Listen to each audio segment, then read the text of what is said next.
Hello and welcome to the Awakening Philosophy podcast channel. My name is Jed and we are starting a new series today.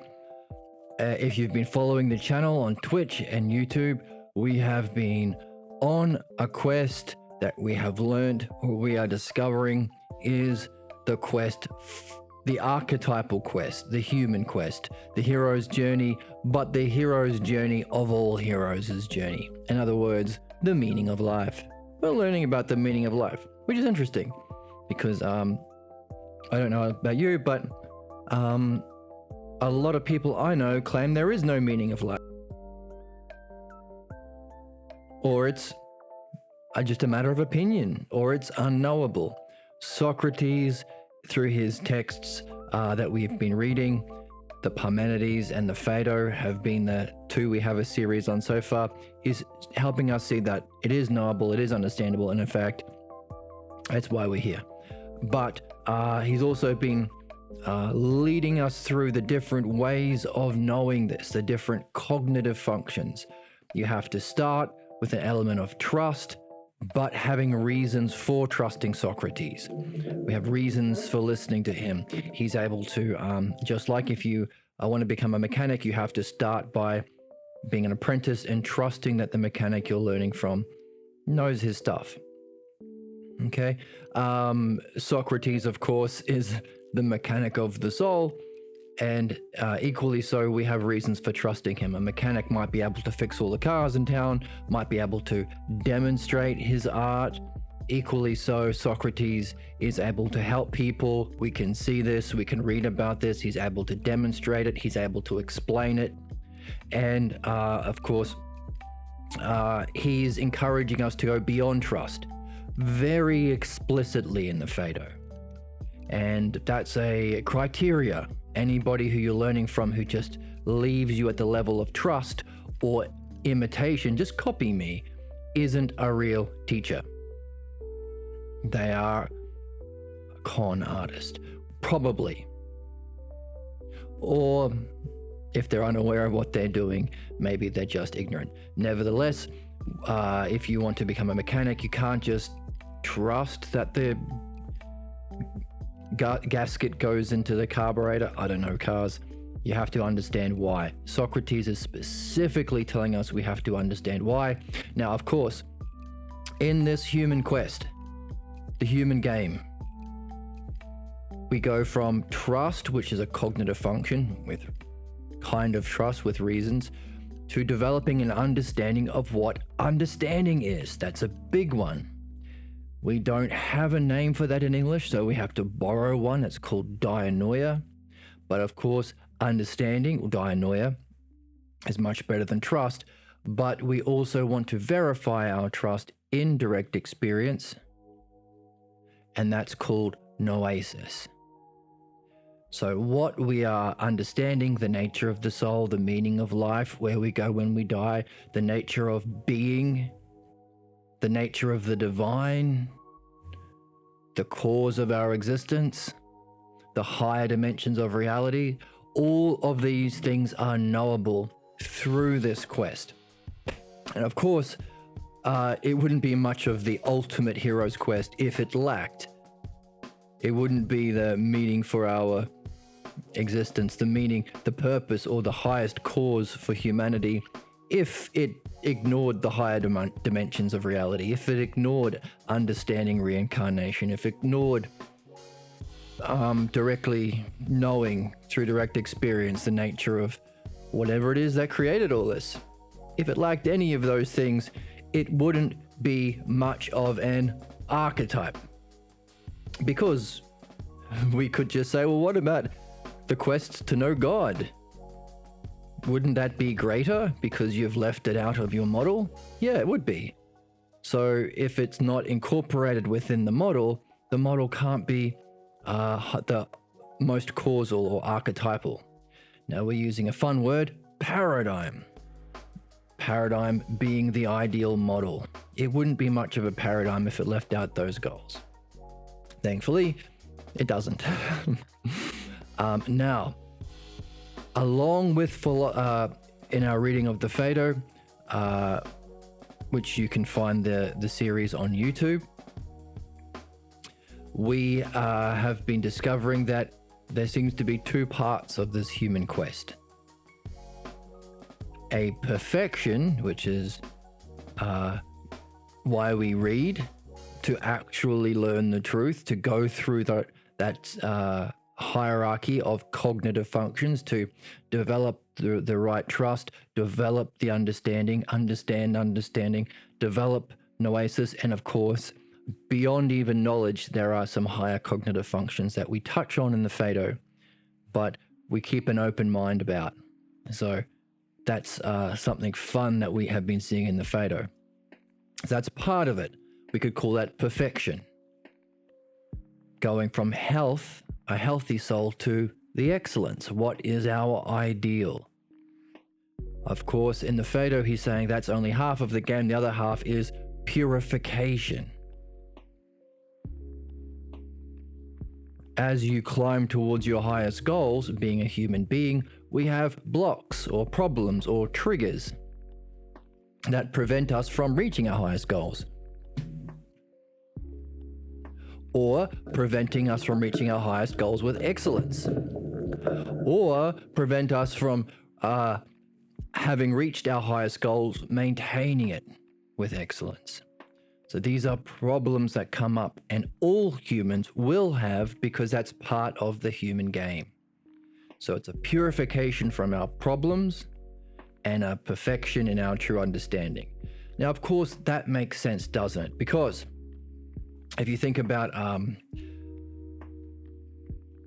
let's say we want to learn about something, like let's say we want to be a vet and we want to learn about how dogs and cats make babies, and you learn about male and female dogs and cats. If you go into the course already believing that cats marry dogs and that's where baby kittens and puppies come from, you can't simultaneously hold both ideas because they are in conflict with each other. They oppose each other. Cats don't marry dogs. Now, for certain kinds of beliefs, like if you start to learn about animals at school, these sorts of ones you can recognize quickly, and you can have a bit of a chuckle at yourself, at your naivete, and then you can let go of those false beliefs about dogs and cats getting married to then learn from your teacher about how puppies and kittens are actually made. We are not learning about puppies and kittens. We are learning about the nature of reality, the nature of the self, the nature of mind, the nature of the divine, the most important questions, the most meaningful questions. So this coming along with this are some challenges. First of all, these are the false beliefs you carry about yourself, or reality, or mind, or the nature of the divine, or the meaning of life, you may not even know you hold. That's a challenge, surfacing our false beliefs. That's why we have to be doing philosophy alongside philosophical midwifery, because philosophical midwifery is approaching those blocks, purifying. It's the purifying step. But to surface those blocks, you have to be engaged in a meaningful activity of perfection. You have to be, you'll never realize you're wrong about cats and dogs unless you actually have a motivation and study and learn about where cats and dogs come from. Similarly too, unless you are learning about the truth about self, the meaning of life, the soul, the dimensions of reality, you won't have a reason to surface your false beliefs about those things. So that's why philosophy and philosophical midwifery are complementary. They're a duad. They go together necessarily. So one difficulty with this type of purification is surfacing those false beliefs. That's why we're in the game. Of course, many false beliefs can be triggered in just normal activities. Other meaningful activities, getting a job, a relationship, your studies, your work, your play, whatever it is, if it's a meaningful goal, or if you are in the presence of beauty, what you consider beautiful, then these can also trigger our problems. Now, you can find ways of overcoming that to get to the smaller goals, but ultimately the higher the goal, the more primary, the more causal the problem that will surface. So, you can do philosophical midwifery and overcome some problems, everyday problems, and you can gain a certain amount of freedom from those problems to achieve regular goals. But ultimately, you are going to be doing a disservice to your soul if you don't also pick up philosophy.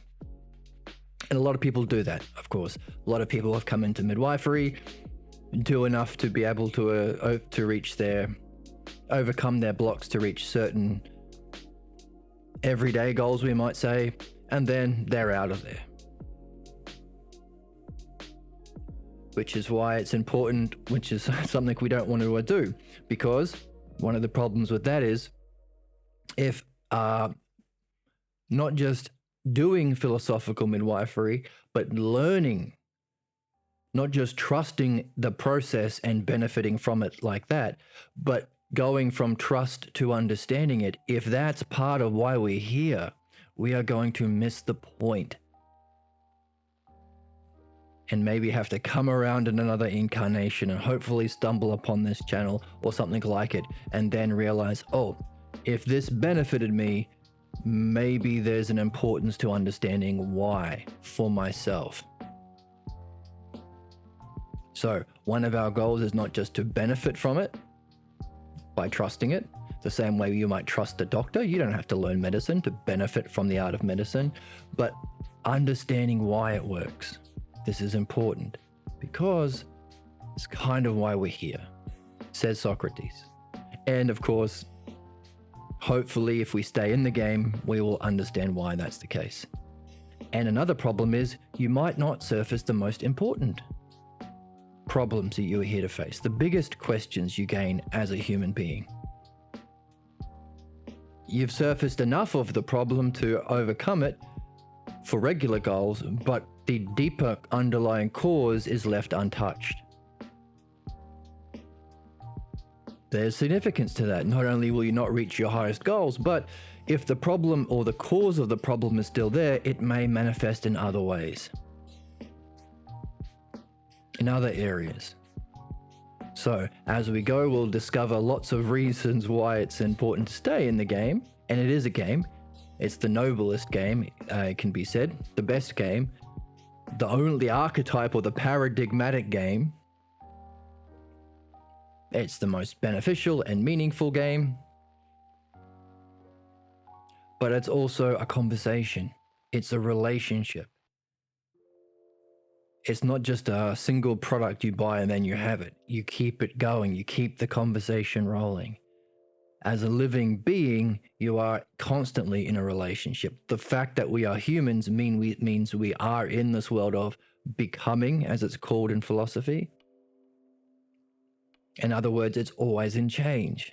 Therefore, you have to maintain whatever it is you're doing. If you're a musician, you play music. If you are a gamer, you stay in a relationship with the games. You keep playing. Just like if you're a human being, if you're entering sometimes this is called entering the human race or becoming rational, then you have to participate or share in it or be in a relationship with yourself, with knowing yourself, understanding yourself, and understanding the language of self so that you can understand yourself. And this is really where it all comes down to. The language of self has a name, and it's called the self logos. And this is what ties philosophy and midwifery together. It's the same logos that we're learning. It's the same language that will allow us to reach all of those meaningful goals that have been mentioned, but also applying that to our problems. The same self-logos allows our purification or our healing. One metaphor is, if you're ill, you go to a doctor, you go from sickness to health, and with that healthy body, you might not be in the ideal or most excellent shape. Then you go to a personal trainer, or you learn a sport or gymnastics or something to go from health to excellence. Sickness to health with a doctor, health to excellence with a personal trainer. That's one way of understanding midwifery, sickness to health, and philosophy from health to excellence. They complement each other and they work together. Because another reason for this is, if it's the same self-logos, the better you're learning the self-logos in philosophy, because in essence, especially if you've been reading the Phaedo, you'll realize, oh, true philosophy isn't the way it's talked about in the mainstream, which is Socrates defines in the Phaedo as anti-logos, people who like to argue or debate, like conflict or drama, people who are interested in riches or fame, people who are interested in their own opinions and making people believe their own opinions. That's the opposite of philosophy, the shadow of philosophy. The thing that you would do philosophical midwifery on, the shadow of the truth, the shadow of the logos. Vice. But what true philosophy is what that is a shadow of. Not opinions, but trust. Greetings and welcome to you in the chat. Thank you for joining me. So as we're reading in the Phaedo, true philosophy isn't opinions or debate or fighting or convincing people to believe. It's going from trust to dianoia, kind of understanding of the self-logos, to nous, direct experience of the self-logos with that higher cognitive functioning. And of course, beyond nous, there are some other cognitive functions that are fun to get into when we get to that level. So it's the self-logos, the art of the self-logos. That is our education, our training. The word for that is paideia, our spiritual education. And in the Phaedo, that which we can take with us into our reincarnations, next lives, next dimensions. But it's the same self-logos that you use, that you're learning, that will allow you to master the art of philosophical midwifery. As we go, you'll realize, oh, the same terms are being used. It follows the same structure of the self-logos used in philosophy. The same terms come up. In fact, what distinguishes the two is that the terms seem to be images of the true versions. In philosophy, we want to nous or know and understand dianoia, the nature of beauty itself, the nature of justice itself, the nature of truth itself. The shadow of these things has an effect on our soul. The fact that it is our purpose, our meaning, means that as a soul, ensouled human being, we would seek it. And you can ask this question: do humans always recognize beautiful things? You walk past the street and a beautiful person walks past you, you can't help but notice. You seek beautiful art. There's something that we call pretty privilege. People in the world tend to be nicer towards people who are more beautiful. Also, justice. Do we all want justice? Behind the dramas that engage people in TV shows and movies, even in sports games, do we want justice? Do we want the referee to make the right call? Do we want the person in the sitcom or in the drama, in the soap opera to get justice, to be treated fairly? Do we want that in our world? In other words, we seek justice, we seek beauty, we seek the good. So all of these things that we seek to understand in philosophy, we have a natural drive towards, which is what gives the power to its shadow, the image of beauty, the image of truth, the image of justice has that force over us when we learned about these things before we ever began philosophy, before we developed the art of the logos and could ask questions and could reason well. Usually we get these false beliefs about these things when we just starting to learn language itself, or maybe even prior. So there are reasons why we develop false beliefs, and reasons why they appear believable, and reasons why we don't blame ourselves. So we learn all of those in the study of philosophical midwifery. They can all be called causes. What are the causes for us to have a problem? And we can see that all of those things, seeking beauty, seeking justice, seeking truth, believing that's kind of like trust, repeating that, living your life, seeking your highest goals. The reason why our problems have that effect is because we seek the truth. We are philosophers innately. Therefore, the shadow of the truth that we seek can have a power. So the more we learn about philosophy, the better our language will be to address our problems in midwifery. Equally so, the more you address your problems from midwifery, the more you'll be free to pursue your highest states of mind, your highest understanding, your highest experiences or experiences or levels of reality in philosophy. The more you do philosophy, the better you are at midwifery, and vice versa. The more free you are from doing midwifery, the more you're able to reach all of your goals, especially your philosophical ones. They go together. Now, the title of this is Philosophical Midwifery, which is a expression used by Socrates himself.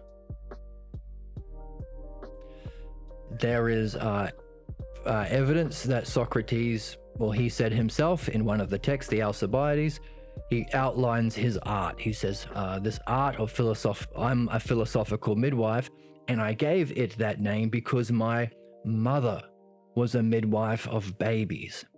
And it's an analogical art, just as she can recognize somebody pregnant with an idea, help them to give birth to it, help them through the pains and the troubles of giving birth, but also judge whether it's a healthy baby or not.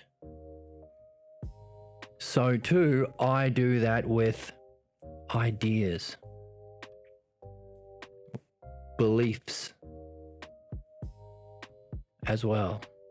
Help people to surface, give birth to ideas and judge whether or not they are true or can't survive the light of day. There's another part of that art he mentions. He says, I don't like to talk about it much because there's kind of a tricky word associated with this, but I can also match people up together that would give birth to those sorts of ideas. And I don't mention it because nowadays we call it a pimp. Organizing relationships for people. So I don't mention it, but that's part of the art as well. So that's where the term philosophical midwifery comes from. The next part of the word, the new paradigm for understanding human problems, needs to be understood. We've talked about what a paradigm is today. The archetype, the model, that which encompasses everything else beneath it. We will learn more about a paradigm as we get into the book. There is an ideal, there are terms, there are relationships, there are orders. Understanding everything. You learn music. There are terms, we call them notes. There are relationships, major thirds and minor thirds and things like that. There is an order. A, B, C, D, E, F, G. Same thing with anything that you are learning as an art. That ideal within which there are, as a whole, the ideal as a whole within which there are these parts, that's the paradigm that we look to. Now, it's the new paradigm for understanding human problems. What does that mean? As far as I am aware, it is the only form of psychotherapy that has been empirically or scientifically validated through validation studies. Which, if you're interested in understanding human problems, or what we call today psychotherapy, that should be an alarm bell. But we want to understand why that has to be the case. If it is a paradigm, it would be the model. In other words, psychotherapy is a pretty new tradition. It doesn't have a model yet. It's called an eclectic tradition. People who have the qualification pretty much pick and choose the ideas or the opinions or the models that they happen to like. But that's not an art. There has to be a paradigm, and there has to be reasons why it's a paradigm. Medicine, you can't just decide, oh, my opinions about medicine are true because I like them. There has to be a paradigm for what actually makes a healthy body. So too for a soul. So that's the paradigm. And of course, at the moment, the models that are taught within that new field, the eclectic field that currently lacks a paradigm, are usually under the ideas of Albert Ellis. These are the ones that are normally taught cognitive emotive behavioral therapy, things of that ilk. Now, the author of this book, Dr. Pierre Grimes, met with Albert Ellis, and they had a conversation in New York, and they talked about this very thing. And Ellis mentioned, yes, this is where my work is going. Of course, I can't talk about it right now because, well, what we can say with midwifery, there are certain false beliefs that are not addressed in society, what we call the milieu. So there are educators and people who run universities and things who have the belief that the human psyche is not understandable. Therefore, any opinion goes. Similar to how we address philosophy. No one can actually understand the nature of God or the meaning of life. Therefore, let's just let everyone have their crazy opinion. And if there are hundreds of cults or religious cults or manipulation or terrible things that happen to children under the name of my own personal religion or belief about the divine, then who cares? We wouldn't allow that for medicine, of course. And this is what Socrates helps us to learn in our study of true philosophy, the importance of knowing the truth. And if it's truth, it's not exclusive. Anyone can play. Anyone can study medicine. Anyone can study philosophy. Anyone can join the human quest. Equally so, anyone can learn the paradigm of philosophical midwifery. True psychotherapy. You don't have to pick favorites. And of course, without a paradigm, that's what it devolves into. I'm in this tradition. I'm in that tradition. I don't like your tradition. And, love of debate, philonikos. We can fight about it. We can pick teams, and we can identify with my team, and we can, all of this kind of group think problems arise. But if there is a paradigm, it should be universal. It should be understandable, what we call intelligible. So not just understandable to everyone, rational, but verifiable in direct experience. That's another level to the word intelligible. So here we have the three cognitive functions we mentioned. having good reason to trust as a stepping stone to dianoia, understanding. That's the rational part. Anyone can understand, as a stepping stone to nous. If this paradigm is true and universal, it must apply for all people at all times, which means its existence must have its existence eternally. We talked about being in a relationship in the human form, back and forth of opposites, growth and decay, hot and cold. The cause of that has to be outside of that back and forth. In other words, if there's something that's universal, it can't break down or decay. For example, if beauty didn't exist in the realm of being eternally, that which can be apprehended with nous, known, then if somebody in our physical world got less beautiful, then we'd all be like, oh no, beauty itself is diminishing because that example of beauty is diminishing. That would be crazy. If you have two equal things, here are my in-ear monitors, they look pretty equal, but if I broke this one, they wouldn't be equal. No, I wouldn't have mathematicians knocking on my door saying, you've destroyed the idea of equality. Now I can't make 2 + 2 = 4 anymore because of the physical example. Okay, this is something that will help us understand the paradigm. The model is non-physical, but the cause of the physical. And therefore, we can say it's in the realm of being. It has its own existence, but in the realm of being. Okay, why do we care about that? So this idea of nous, we can better understand if we're in the game of philosophy too. But for us, we trust that there is this thing in being. And of course, if there is a paradigm for understanding human problems, it must somehow exist there in the art of the logos, meaning that as we learn, we can benefit by trusting this process and doing it and trying it. But the more we understand the patterns, the structure, the terms, and why it has to be the paradigm, we develop understanding. But if it's also verifiable in our own direct state of consciousness, we can know it, then we also have that nous cognitive function that we learn about in philosophy. And all of those things together make up something we call intelligible. It is knowable and understandable. And these are prerequisites for it to be a paradigm. So it's the model for understanding human problems, which is fantastic. Now, in more recent development in the field of psychotherapy, this is picking up steam.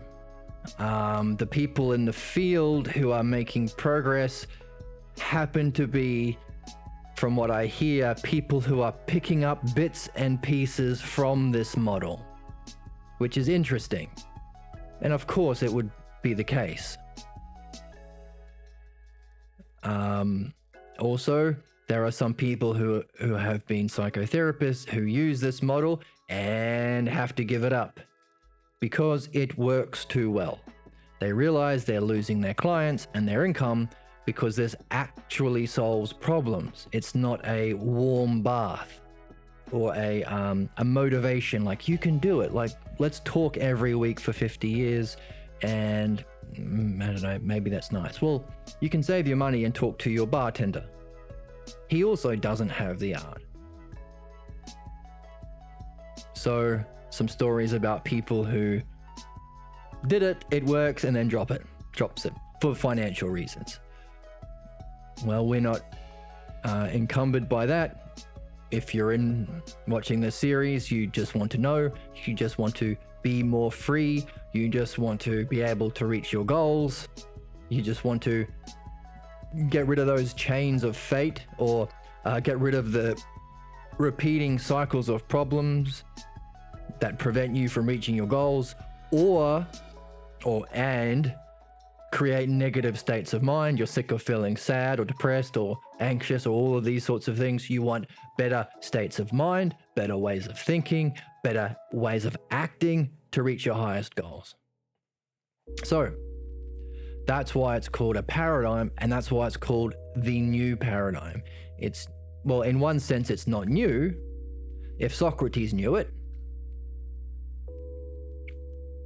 in fact, the story of Achilles in the Iliad, written by Homer, like 1,000 years before even Socrates, I think, or at least a few hundred, was a depiction of somebody going through the stages of midwifery.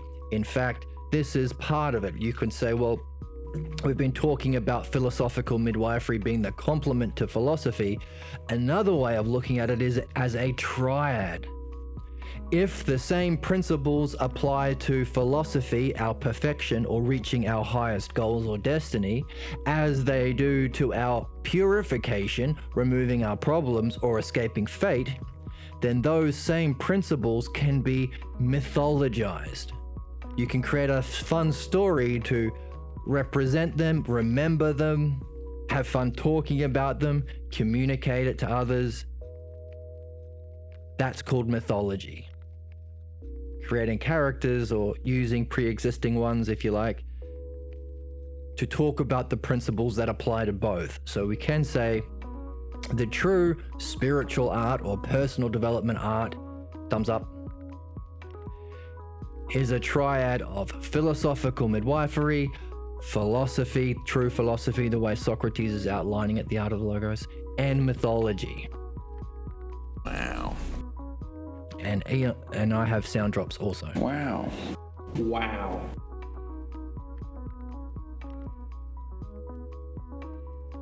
Mythology is in there, and one example of this mythology of philosophical midwifery is the story of Achilles in the Iliad. Someone who begins the story as depicted as the worst possible person, the most powerful bad person, who goes through the stages that we can learn to recognize in the series as the stages of philosophical midwifery. So Homer knew it, and if their mythology is based on it, then the culture knew it. Also, if we read the dialogues written by, one of the problems is Socrates didn't write anything down himself. His student Plato, who was himself a genius, was writing for him. But Plato died, Socrates died when Plato was quite young, so not enough time for Plato to go through the art of midwifery himself. But there are depictions from others in these texts of Socrates being a midwife. Most of Plato's dialogues are about the excellence part, how to reach the highest goals, what is the nature of justice or wisdom or beauty. There is reference to the other part of the art. Socrates is described as talking to blacksmiths and housewives. Socrates is talking about justice to a judge, or talking about courage to a general, that kind of thing. But housewives and blacksmiths who don't really have an interest in that sort of thing, Socrates is talking to them, bringing them to tears, that kind of thing.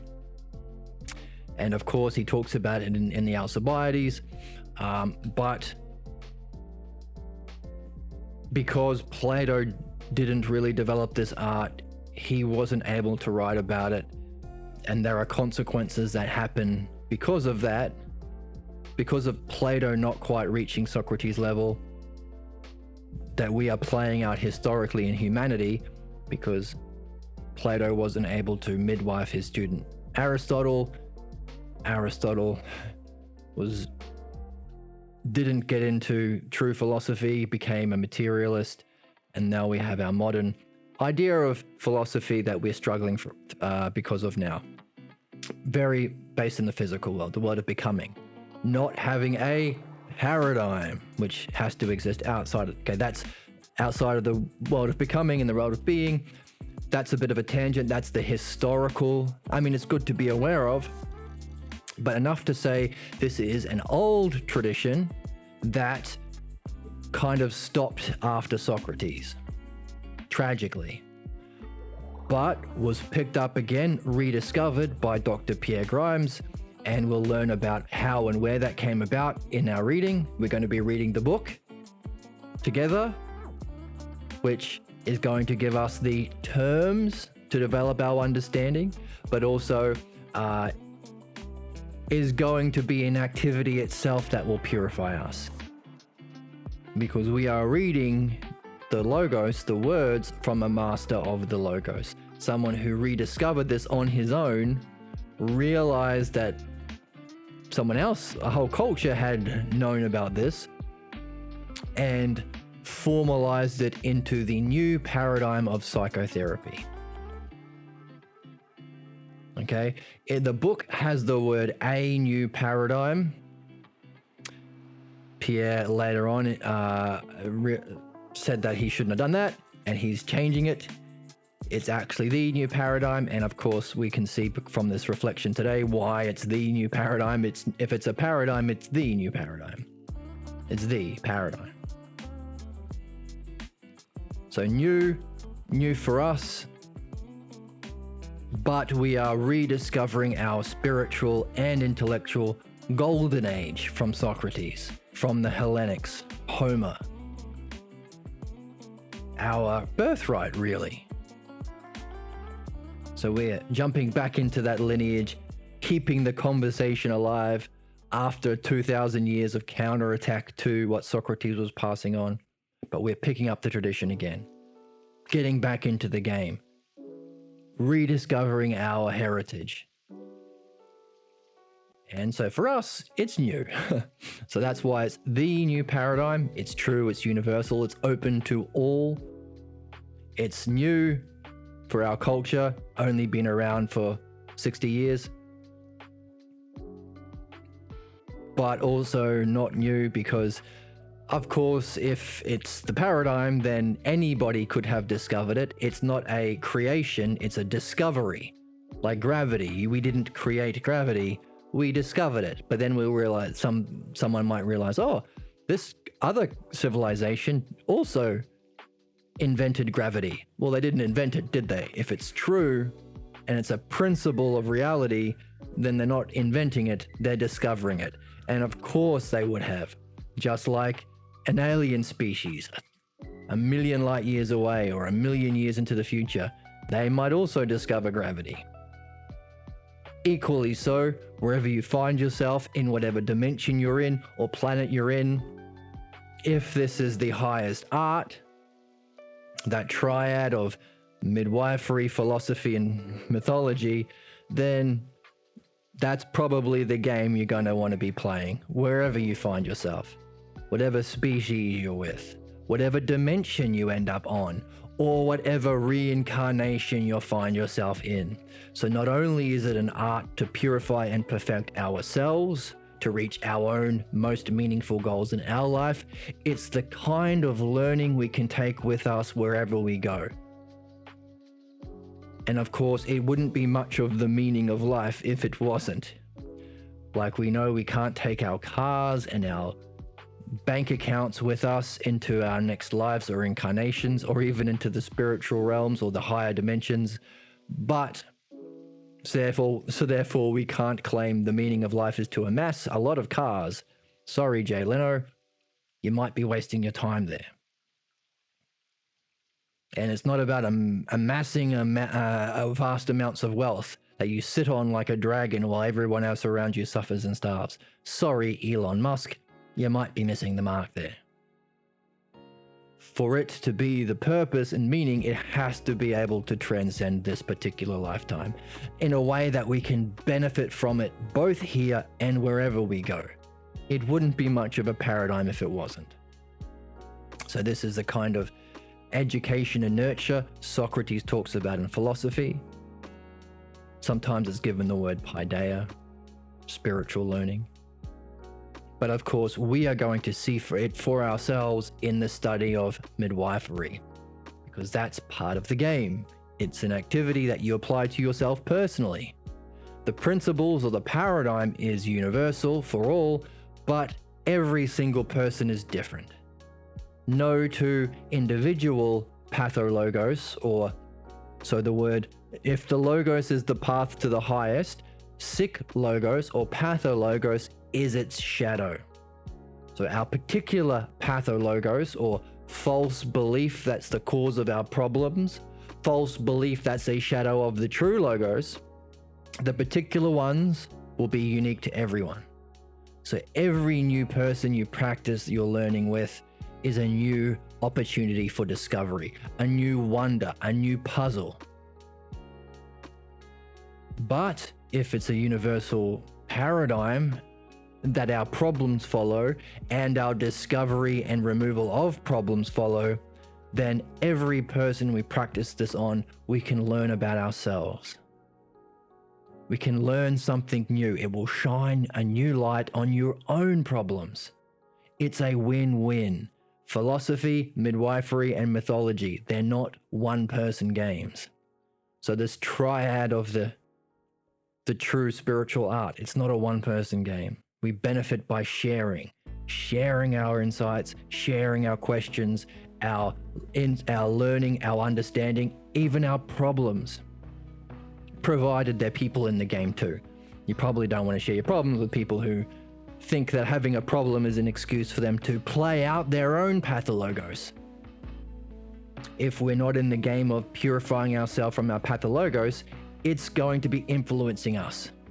And if at the end of the pathologos is that shadow of truth and wisdom and beauty, that might be what people seek. In other words, the shadow of wisdom could be acting like you know everything and punishing people. Very easy to act like you know everything if you just punish people, because it's like it's the shadow. It's a big, big problem. So if we're not in the game, we might have something like that playing out in our own lives. And if others are not in the game, they might be seeking an opportunity to play the shadow of knowing, not seeking an opportunity to practice the art. Therefore, we have to be aware that we are sharing it with people who are open-minded, who are themselves interested in learning, themselves interested in purifying their false beliefs. They are not holding on strongly to their false beliefs as though this is the be-all and end-all. But with like-minded people in this community, on YouTube, on the Awakening Philosophy YouTube channel, on our Twitch channel, on the Discord channel. This series will be put up on Patreon too, as a way of trying to support this community and keep the conversation rolling. So I think these videos will be up on Twitch and YouTube for a few days, maybe a week, but long term they'll go on to Patreon for people who want to support in that way. The idea is to keep the conversation going with people with whom we can share the art, our insights, our learning, and our understanding. Now, another reason why these kinds of problems are unique is the desire to identify with the pathologos, the fierce loyalty that we might develop for not only our problem, but the teachers of our problem. My mother was a saint. How dare you say that she didn't know everything? That kind of stuff. Or our self-identity. This is who I am. I am this religion. And I will fight anybody else who's a different religion. That kind of thing. So, again, we have to have one foot in philosophy too. Because philosophy is learning to know the self. Which means, as you learn one thing, you have to purify yourself from the false beliefs that you've been carrying. So, challenging to give up your false images of yourself that you don't even know that you have, that may not even be surfaced unless you're seeking your most meaningful goals with excellence, and that when they are surfaced, you might feel a fierce loyalty to, whether you like it or not, because that's the human game. Wow. Big challenges. Wow. However, the greatest payoffs, by definition, the payoffs being the level of clarity, of seeing, of state of mind, the level of freedom in your life, the level of power you get when your power is not being siphoned off or usurped by your problems. These are the greatest rewards, or I wouldn't say rewards, I would say benefits. And of course, they can be used with its complement, philosophy, to reach the other class of highest benefits. Not just clarity, freedom, and power, but using that clarity to reach higher states of being, bliss, beauty itself, reality itself, the divine, the one self. Well, the one self might be more in that clear area, but that's a conversation for another day. In other words, the object, like if it's an art, which is to do with our states of mind and our understanding, then there should be terms. We've talked about trust, understanding, nous. Those terms should be ranked hierarchically against a paradigm. Therefore, all of the states of mind, from depression, anxiety, loneliness, happiness, the state, how happy you are when you've eaten a nice meal, insight, bliss, beauty itself, wisdom, clarity, all of these states of mind can be ranked. So when we say it's the greatest, the rewards, or the benefits from being in this game are the best, we are not saying this from opinion or because we're trying to sell anybody on something. It's objective. Literally, if you ranked the highest experiences, states of mind, and level of understanding, you could pick, oh, that's the top. That's the greatest possible experience a human being can have. That's interesting. That's the state of the greatest possible experience consciousness can have, mind can have. Wow. This is the greatest thing that you can develop an understanding of. This is a state even beyond the greatest experience because it's a state beyond experience. Now, that's a little puzzle in philosophy. When we start to look at causes, what's the cause of even the greatest wisdom? What's the cause of even the greatest bliss? So, when we say it is the most challenging because of those reasons, hard to surface, you don't even know you have, you can become blindly or fiercely loyal to it whether you like it or not. You might have to sacrifice images of your teachers as not actually being as wise or loving as you once thought. These are the most challenging things. This is why a yo mama joke is so triggering. Everyone will say that my mother is a saint. Every kid on the playground, my dad's better than your dad, he can beat up your dad. Hang on a second. Not everyone can be true. Not everyone's mother is a saint. But you have to believe this as a young person before you develop this art of the logos. But it can also cause this difficulty. I don't want to give up my false images of my loved ones. I like to think of them this way. I like this illusion. Well, that's the challenge. Are you content with ignorance and illusion and problems and not reaching the meaning of your life or not being able to reach your most meaningful goals?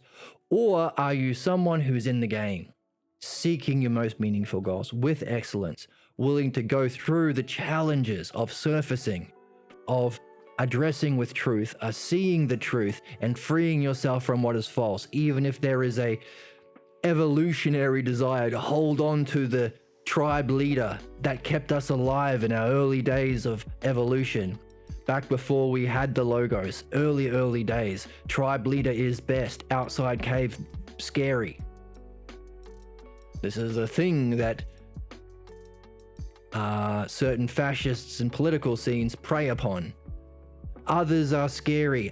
Our group best. Racism, sexism. It's all based on this, preying on this innate part of our soul, developed to keep the species alive, but is a solution that no longer applies. This is important. As we learn more about problems, we see it's not a blame game. It's a solution that had a kind of benefit that no longer applies. The way it was in the house is not the way it is in the real world. This belief I got from being a 3-year-old and kind of at the whims of my parents isn't not like my dad hating women doesn't mean that everyone hates women. The real world is not reflected because he wasn't wise. My priest or my teacher or my parental figures, usually the earliest spiritual teachers, didn't have wisdom, so their teachings were not paradigms, they were not universal.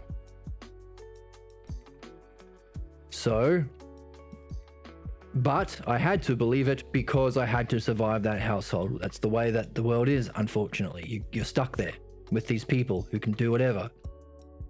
So it's a problem that no longer, a solution to a problem that no longer applies.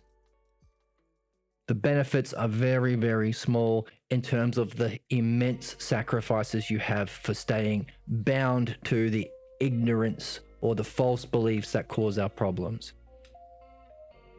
So, however, because it was a solution, because there was an evolutionary benefit to it, it is a challenge.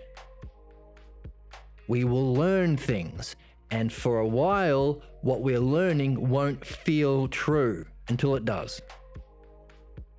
So we'll have to go with the truth of the logos based on a paradigm that has been empirically proven, that even the psychotherapists in the field are, all of the good stuff comes from this. Even Albert Ellis realized this. It's true. We have lots of reasons to trust it, but it's not going to feel true for a while, and we can understand why. Therefore, it requires courage. Courage to act on what is true based on the logos or the understanding, even when we are afraid, or if it's uncomfortable, or if it's unfamiliar. Courage. If you're in this game, you're going to have to have fun practicing courage. And this courage is, again, a relationship. These are relationships in the physical world. It's something you do. If you fall short, it's okay. Try again. If you make a mistake, it's okay. You've got a new thing to reflect on, just like a relationship. No one's ideal in the physical world. The ideals are in the other world. Literally, the ideals are in being. So if you're in a relationship, if you miss the mark, you don't call it off. You talk about it, reflect. Oh, I could have done this better. Or I wonder why I did this. Being in a relationship is to be able to have this conversation. Reflect on yourself. That's called usia. In a meaningful way, relative to your most meaningful goals that you're seeking with excellence. So, equally so, courage is a relationship. The more you're in this game, the more you're practicing courage. And as Socrates, as we learn in philosophy, you put into the soul courage. You put into the soul the virtues, temperance, desiring this, courage, as we've been talking about. Wisdom is based on the art of the logos that we're learning in this series. Justice is to be able to use it to benefit. That's why it's an art. So we're practicing the arts, we're learning the arts, and you are going to get a lot of opportunities to practice because it's the most challenging, but with the greatest benefits for going through it. So if you're in the game, congratulations. But recognize it's unique for those reasons. Now, everything that you learn will have that to a more or less degree. Mastering music might surface some problems when you perform in front of others. Public speaking might surface some problems. And you might have to learn the art, learn how it works. Why does public speaking require an introduction and then a a body and then a conclusion. I don't know what it is, but they all have it to some degree, but this is the paradigm. It's the highest, it's the best. So it'll have everything. But the good thing about that is it will give you an opportunity to surface everything you need to surface while you're here. Complete your work. Reach your highest goals. Discover and uncover your true self. To know, to be able to know and show the self. Now that's interesting because like we're saying it's the new paradigm, we're also saying it's the self that you know and show. So it's not particulars, it's not examples, it's not opinions. It seems to be a truth. A truth to human problems, a truth to how to understand it, a truth to how to free ourselves from it, a truth of the paradigm for problems and understanding, but also a truth to the self. And it's our quest to know, to be able to know and show the truth of the self. The self that will propel us all the way along through those challenges, to those rewards, to those benefits and beyond. To know and show the self. Now, those of you who are familiar with the philosophy series might recognize know and show. That sounds like the first two terms of the dialectic. Definition and demonstration. To know and show. If you recognize that, good for you. And I have some claps. That's another reason why we're in two games. We're in two halves of the same game. As you notice things, patterns, relationships in philosophy, you can apply them to midwifery to gain deeper insight, to learn faster, to learn better. Equally so, if you discover things in philosophical midwifery, you can apply that to your learning in philosophy to awaken, to uncover, to spark new insights in that. They work off each other. They are both halves of the ultimate paradigm, or thirds if we include mythology. So you can rub them against each other to help. Or like in video games, sometimes they have a double jump. You don't just jump, but you can jump and then jump even higher in the air. You don't just make a discovery over here, you can jump even higher over in there. So this is part of it. And everything that we learn about how to read in philosophy, how to develop questions, become curious, pull out key terms, look for a hierarchy, create hypotheses, test those hypotheses. They all apply here too. It's the same art of the logos. So that's why it's called philosophical midwifery. That's why we say it's a new paradigm, even though it's a rediscovery of what is universal and had been discovered by the Hellenics and Socrates. That's why we call it paradigm. It's the universal, anyone can play. You don't have to pick teams. You don't have to be a man or a woman or born with the certain colored skin or on a certain piece of dirt or even on a certain planet or even at a certain time in history. Anyone, it's a paradigm. And that's why we call it the new paradigm. So, with that introduction, let's jump in to reading the book. Written by Dr. Pierre Grimes, who, rediscovered this. But I'm sure he will be able to tell us more about that in his own words. So I hope you're excited. Thank you so much for joining me on this quest. Being a fellow adventurer, and I have a sound drop for that. I'm looking for someone to share in an adventure. And I hope you're excited to jump in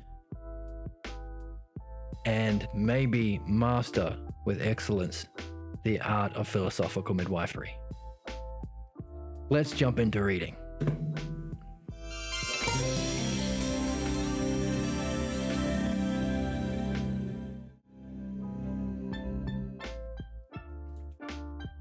And we even have one of these. Title. Introduction to the series.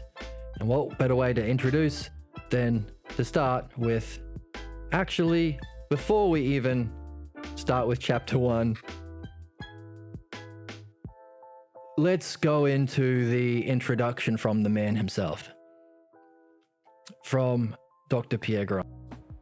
So what we're going to do is read through the text together, apply ourselves in the same way that we read Socrates, apply ourselves to read it as best we can without interpretation, which will bring our minds up to the level of mind itself, or the mind of the author, while mastering the art. So, hooray for us on our journey. Preface. This book, Philosophical Midwifery, A New Paradigm. There's our first, can't highlight, because this is a scan of the text, so I can't highlight, unfortunately. So now that we have a highlighter, this book, A Philosophical Midwifery, the new paradigm, something we've already just talked about, for understanding human problems with its validation, has 3 parts. Part 1, which I am an author, is an exploration of the idea of philosophical midwifery as an art of delivering men of a special kind of false belief. So here is what it is, and here is his definition that it is indeed an art. And what is that special kind of false belief? Called a pathologos. Now,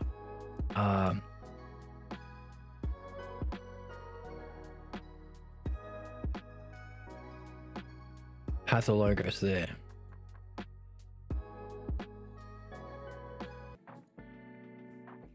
The art of delivering men of a special kind of false belief, it's called a pathologos.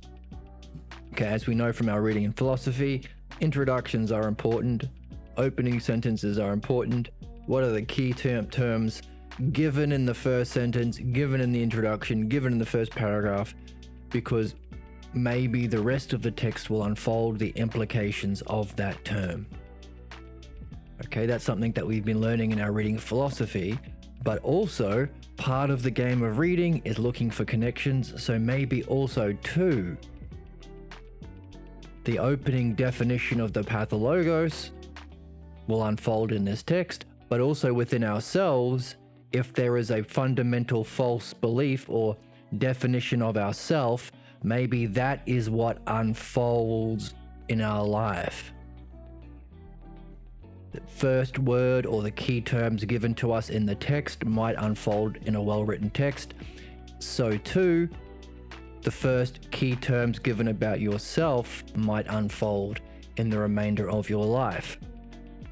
Unless or until we develop the art of the logos in philosophical midwifery, in which case we can escape the chains of that kind of fate or problem. Let's keep reading. These are the insights we get as we read. Here, you will find we have identified a new class of belief, one that, if once believed, causes much of the confusion, failure, and suffering in our lives.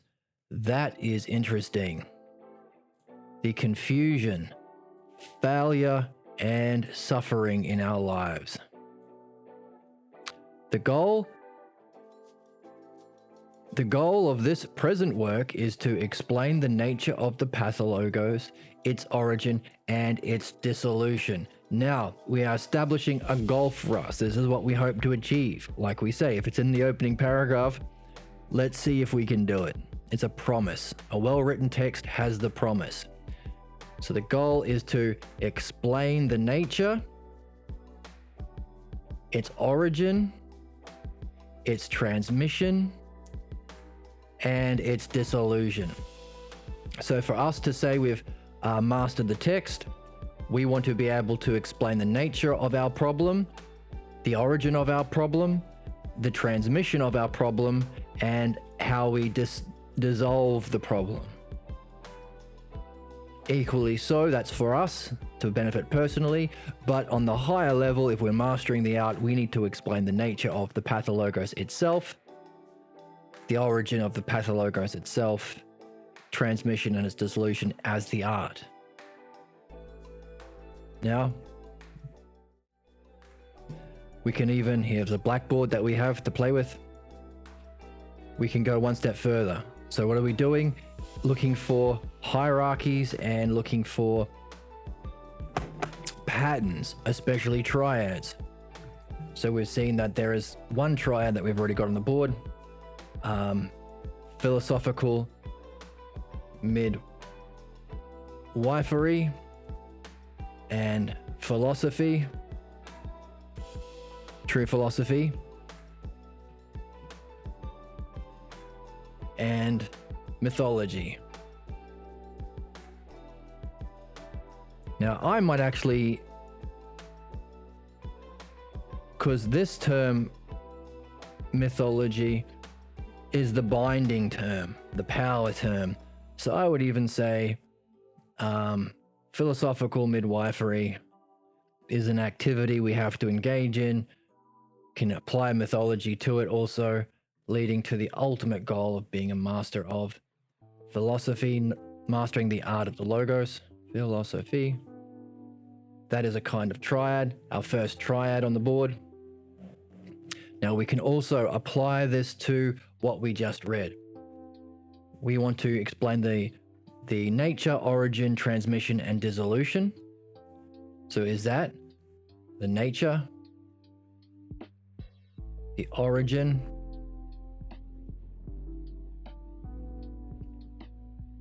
the transmission, and the dissolution of the pathologos, of the pathologos.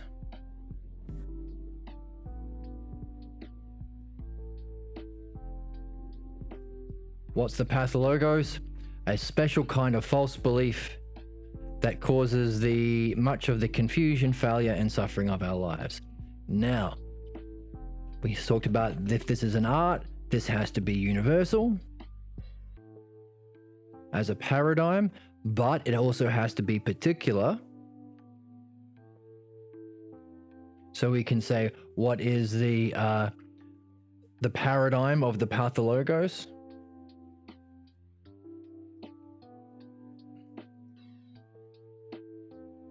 But also we can say, hang on a second, what's our individual? My personal problem that I got from my personal family in this personal planet and time frame and culture that I happen to be born in.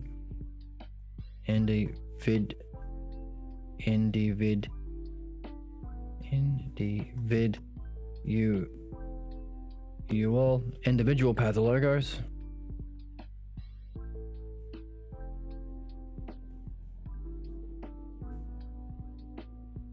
And can we think of another one? Well, we talked about our problems themselves have to have an origin within the human species. Can we say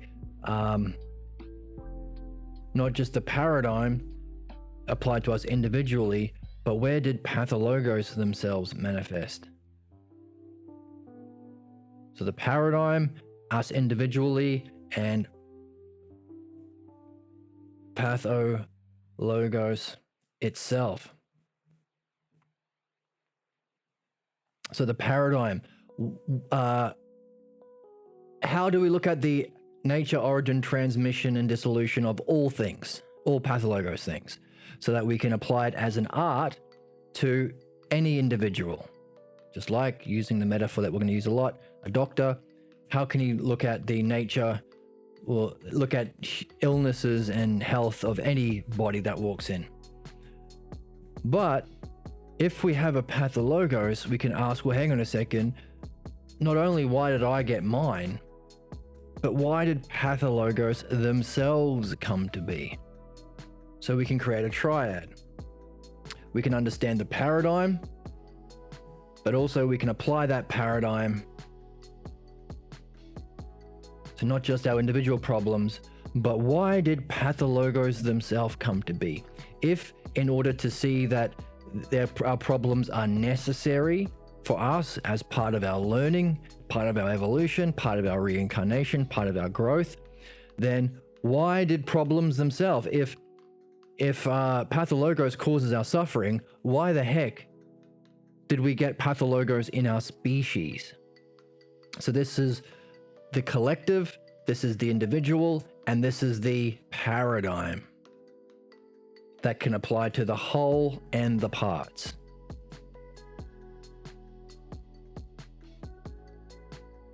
And of course, as we get triads, we can try rubbing them together to see if a new insight comes to be. So so we can try that. Can we gain a new insight just from having two triads that's already come to light for us? Can we rub them together to create new questions, puzzles? Here's one. Could we say that philosophical midwifery is what we apply to us individually? Sure. If pathologos itself has a place within human culture and human evolution, or the relationship of humans growing and becoming like the gods, so the human's relationship to the gods, the idea itself, could we say that is the nature of mythology?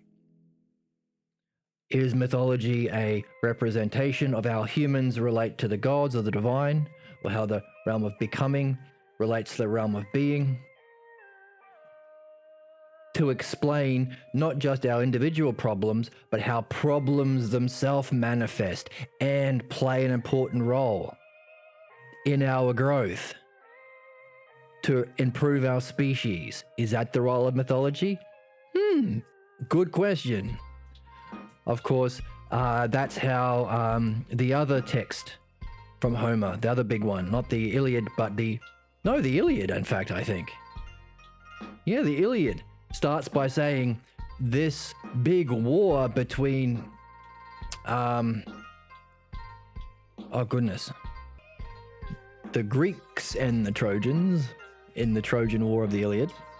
It said right at the beginning, it said this is a playing out. There's some gods on the Greek side, some gods on the Trojan side, and humanity is divided up because it's a kind of this war has to play out to bring a unity between man and the gods, between them both and with them as a whole. In other words, collectively, humans have a problem, and the gods even have a problem. They need to be brought into harmony. So, did we just gain a new insight about mythology itself by rubbing this triad, picking it up, and putting it on top of this triad? Sure. Isn't any good song not just your own personal problems, but is it mythologized enough to talk about problems themselves so that anybody can relate to it? It might not be the paradigm. You might not be teaching someone the art like we're doing in the middle of a song, but you're talking about it collectively. Or true mythology is humans in relation to the gods, our journey as a species. So that's an example of something we picked up by studying philosophy that we're going to apply to this text too. If this is an art, there should be key terms that follow relationships, particularly triads. Here we have a set of 4. Maybe that will turn out to be a triad. Now, one of the relationships that we've learned in philosophy is a triad to a monad. So maybe the nature, the origin, the transmission are a triad, and you need all 3 of them to give birth to the monad. Monad means 1, triad means 3. To create the dissolution, you can only dissolve your pathologos individually as a species within society and understood as a paradigm for any species if you can first understand the nature, the origin, and the transmission. So there is a triad that you need to have as a whole to give rise to the greater level of whole to dissolve. In order to dissolve a problem, you have to know. You can't dissolve a problem until you know the nature of problems, the origin of your problem, and how it was transmitted. So this is another level. This is a 4 relationship. Now, we don't know this. We carry this as a hypothesis. And then as we read, we'll find more and they'll play out, and we'll keep some, we'll throw out others. But this is part of learning. So we've already got 2 triads and a quadrad, a 4ad here.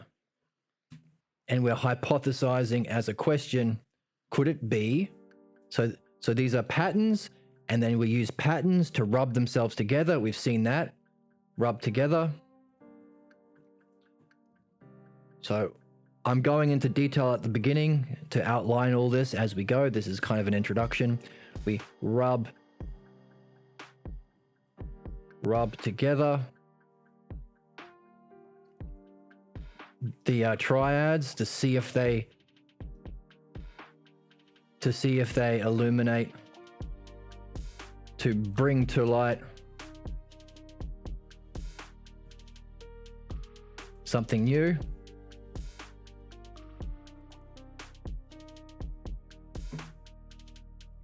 Something new. Also, we've seen we create hypotheses. So we've seen some 4. Can we hypothesize? Hypothesize, which is an if.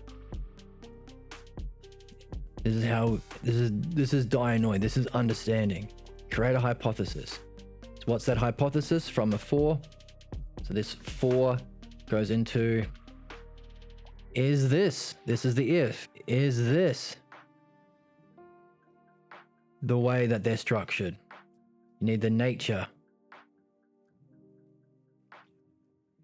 Maybe I put nature. Okay, let's try it this way. Nature, origin, transmission.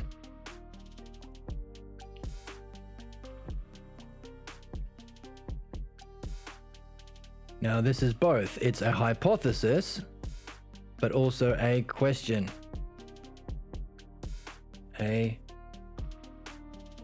This gives us a question. A question.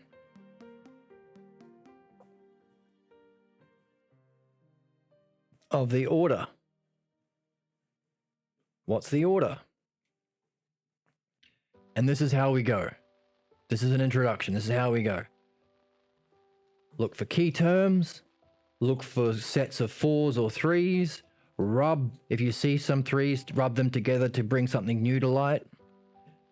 Also, use these sets or patterns to create a hypothesis and questions. So as we go, we are adventurers, so we have Gandalf I'm saying looking this. for someone to share in an adventure. This is what we are. This is the arc. If this is the archetype for the hero's journey, then we can say we are like a wizard, adventurer, with a beard, and our wizard's cape, and our wizard's staff, which is a question mark shape, and a wizard's hat.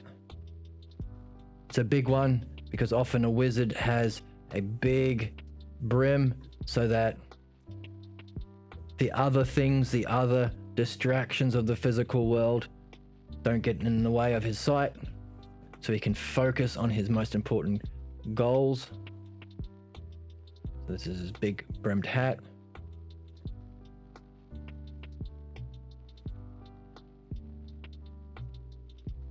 This is us here.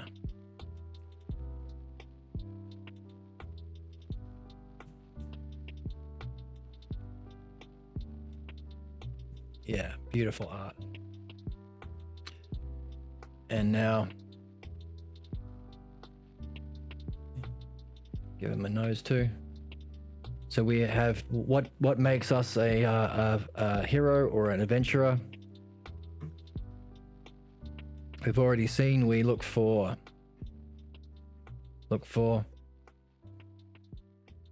key terms that we can arrange into orders or patterns. We look for patterns. Specifically, we look for sets of 3s. We've got 4s. We can also look for 2s and maybe 5s as well. We create them. They're like branches of a tree, so we call them our skill tree. So we've got 2 branches of 3s already that we can rub together, like rubbing sticks of a tree together to create a spark. And then from all of this, we give birth to hypotheses. Well, first of all, questions. We look for questions. And then we take those questions and we carry them with us in our adventure. So there's a sack. Our question sack in our inventory. But also we have ifs in another sack. Our hypothesis sack that we don't know if they're true yet. We carry them with us in our inventory. So not only are we learning the art of midwifery, we're learning how to do it. Just like, give this guy some fingers, man. And some feet. Just like we're looking for our individual problems to free ourselves from that, but also we're learning to understand the art itself. So we're learning, it's like we're learning the text, but also how to read. So we're playing the game while learning the rules of how to play, kind of thing. So this is us. This is us here. Hooray.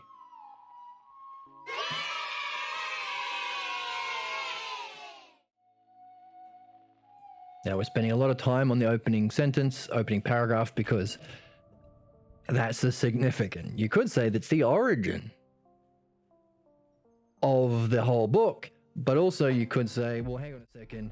By reading it, we are affecting the transmission of the information from someone who has a mastery of this art, Dr. Grimes, and us. In the origin of the work, learning the nature of pathologos itself and of reading itself, and maybe all of those are needed to gain a dissolution from our problem or mastery of the art. So see how it all comes together.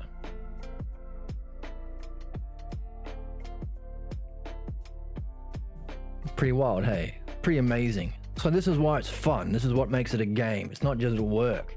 We're not reading in a boring way. We're looking for these patterns and terms and creating questions and hypotheses and giving rise to new insights and speculating, well, creating, imagining possible ways, ifs, of solving them. It's fun. So, happy.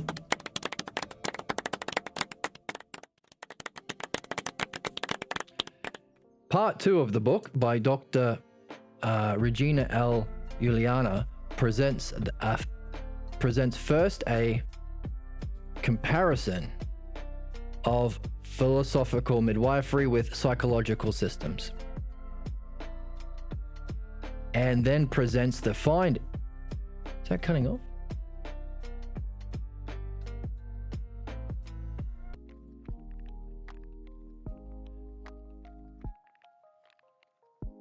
Part 2 by Regina L. Juliana presents first a comparison of philosophical midwifery with psychological systems, and then presents the findings of our validation study, drawn in part from our prior study, which was presented before the 94th Annual Convention by the American Psychological Association, held in Washington, D.C. in 1986.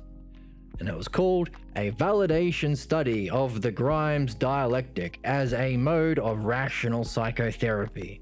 Some keywords in there. We can recognize calling it the Grimes Dialectic as a mode. We know that we would call it the mode. Of course, talking to a convention of experts in 1986, so we can see why he calls it a mode and not the mode. Rational psychotherapy. That's a nice way of introducing it. Unlike Albert Ellis and the cognitive emotive behavioral therapy and other such things that talk about humans being emotive, emotional, and therefore irrational, you can't understand and solve human problems. We are emotional creatures. Who knows why we have problems? Says people without the art. So rational is understandable. Of course, as we are also in philosophy, we recognize, yes, that's what makes it a paradigm, but good way of introducing it at the time and to these people, right? The validation study included 2 examples of philosophical midwife talks or dialogues. So that's how it happens, through a talk or a dialogue, that I conducted several years before the study was being considered. So he was already doing it before it was decided to validate it. We collaborated on the 3rd part, which contains our conclusions, including what we see are the implications of this work. Again, the more we do philosophy, the more we can recognize within the art, pushing the implications or the consequences that follow is necessary, as we're learning in the Phaedo, for developing a hypothesis, for thinking, understanding. Highlight that. Whoops. How do I undo?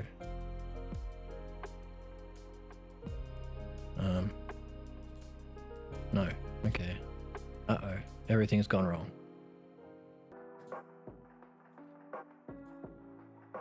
So pushing the implications. So our reading of the Phaedo can help us learn this, but also it helps us learn the way of thinking of the author. Why did this author see it necessary to not just discover a way of solving problems, but talk in this way? Following the implications. Why was he not just content with what he discovered? Why did he feel it necessary to push the implications? Well, the person who created or rediscovered this, is himself a philosopher from Socrates, the real philosophical tradition. So, not only can our reading of philosophy help us understand the work, it will help us understand the mind of the creator of the work, which is very much like philosophy. We're not just understanding the nature of being, but the creator of being, the self.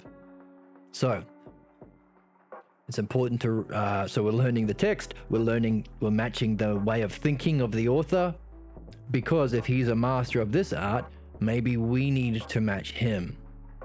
If he is a demonstration of someone with this art, we have to also maybe match his way of thinking, his state of mind, pushing the implications.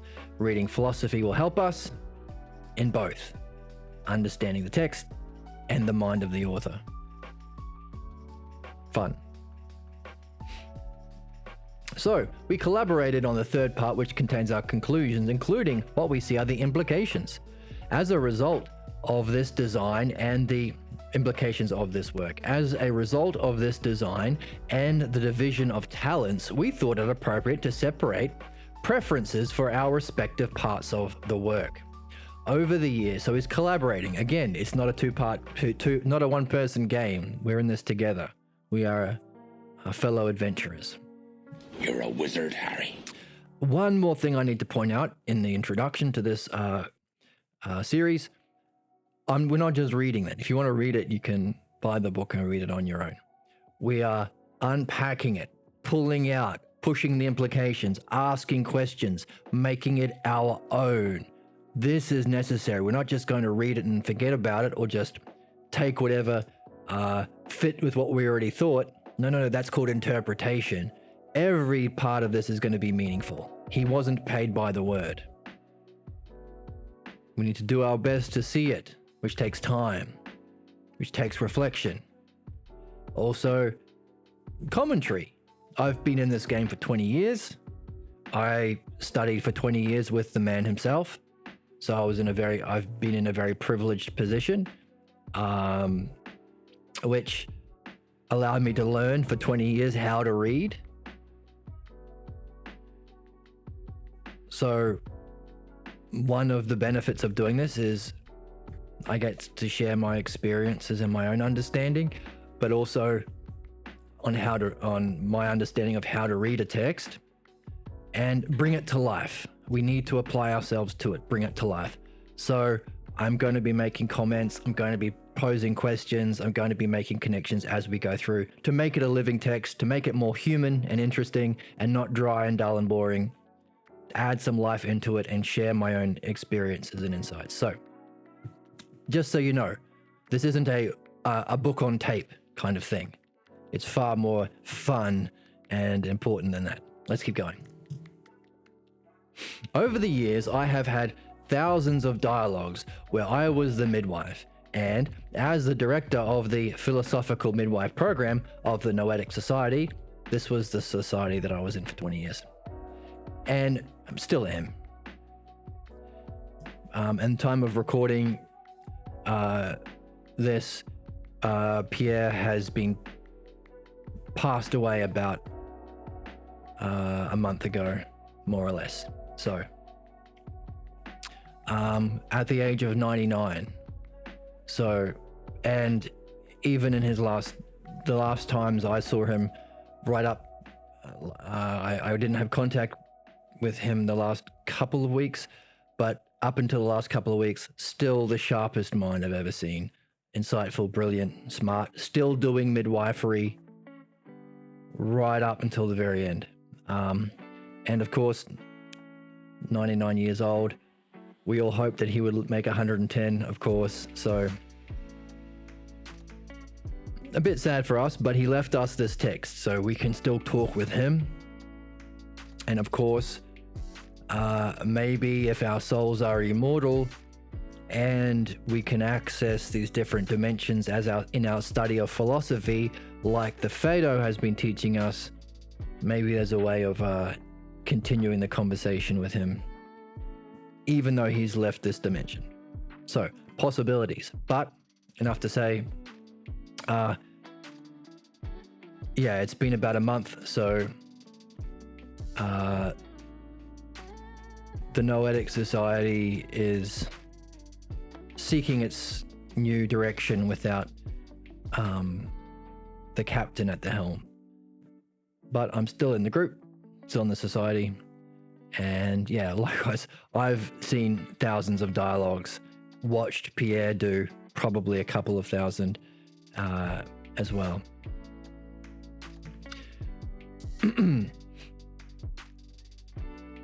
And director of the Academy of Philosophical Midwifery, I have reviewed midwife dialogues of its members. The program was started in 1978 and has continued to the present. When members of the Noetic Society were asked to volunteer a tape of a midwife dialogue they had with me for the validation study, the first two that were offered were accepted. Both parties were gracious enough to allow us to use their dialogues in the study and for this book.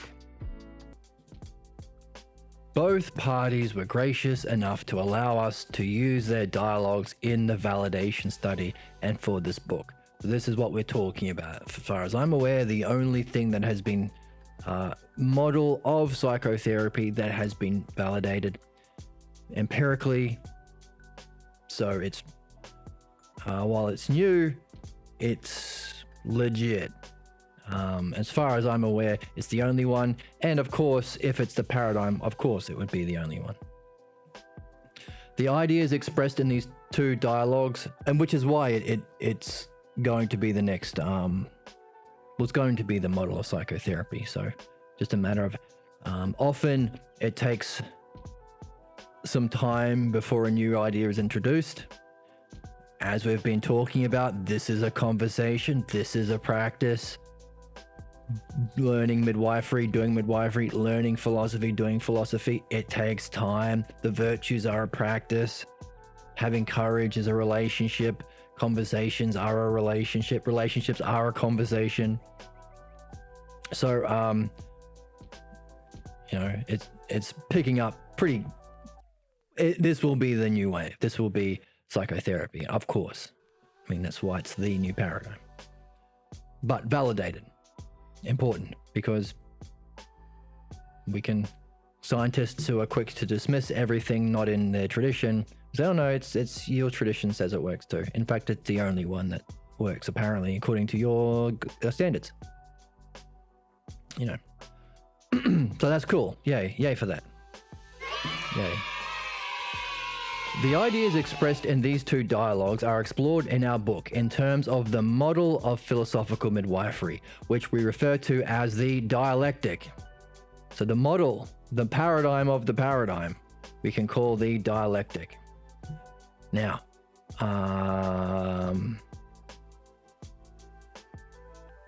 let's use blue, because we used blue before. Let's use blue for the key definitions as we go. We've got key definition. We've got the dialectic. We've got the pathologos.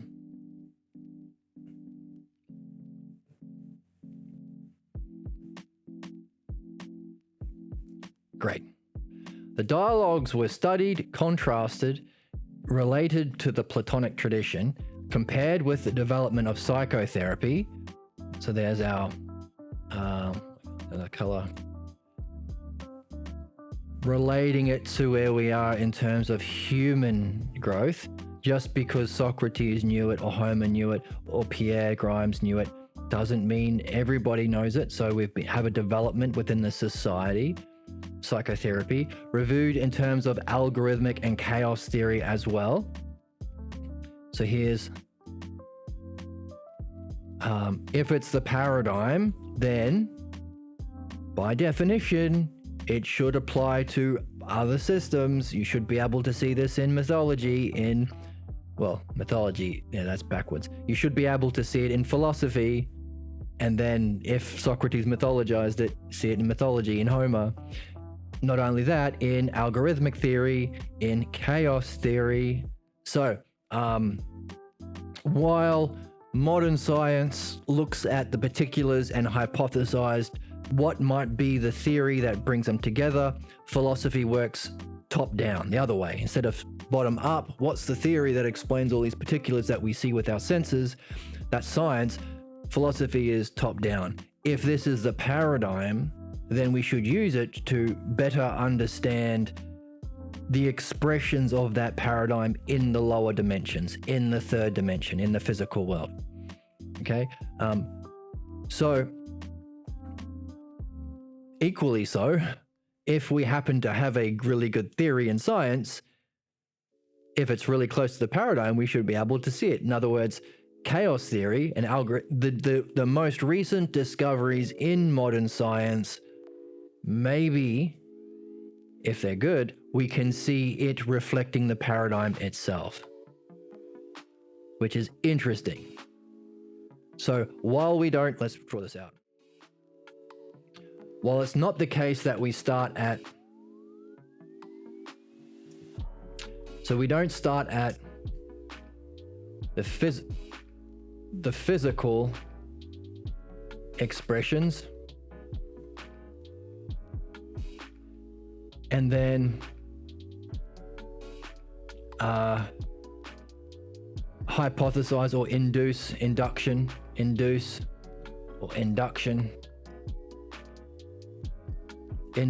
a theory to explain it. Theory to explain.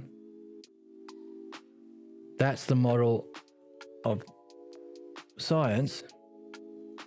So we'll give that a green, science.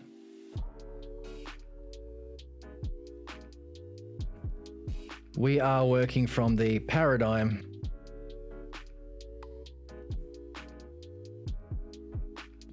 that we call the dialectic that we get from Platonic philosophy, as we just read, to see it in the expressions.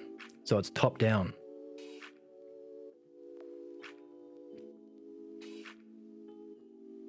To see it in its expressions. So we learn the paradigm of midwifery to see it in its expressions of personal pathologos.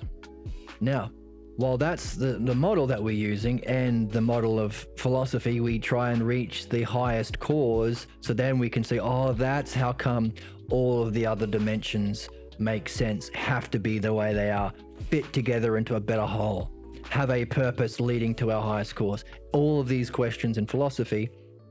So while we're not going bottom up, we can, well, the paradigm still has to work for the expressions. So we don't look at the physical examples to theorize a hypothesis like science, but our hypothesis should still be consistent with our experiences.